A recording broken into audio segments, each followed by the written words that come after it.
And so my suggestion was to actually bring the CBSA under an arm of the military, count it as your 2% military spend, and then allow your military to help with some of the short-term staffing challenges that we have in that space.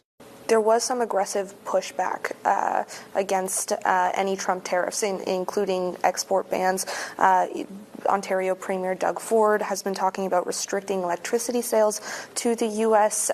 Is Saskatchewan considering any restrictions along that line as well, whether that be oil, potash, et cetera?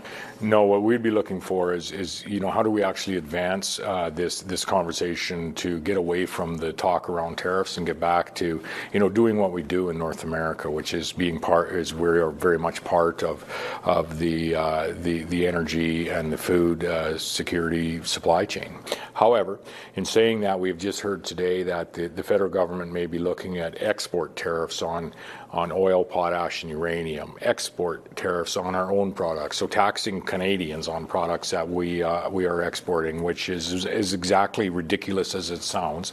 And most certainly we would say that any talk of that is not on in this province. It's a betrayal of those that work in the industry. It's a betrayal, I would say, more broadly of Canadians. So we would encourage, if that's where the federal government is looking for retaliatory action, that they very quickly reconsider. And we would say, in addition to that, that maybe it's time for Canadians to have a say and a choice, and to determine who they would like to have a mandate, a 4-year mandate to negotiate with the incoming Trump administration. We see President-elect Trump with one of the strongest mandates that we've seen in recent history to negotiate on behalf of Americans over the course of the next 4 years. Alongside that, we see a Republican majority in the Senate and in the House.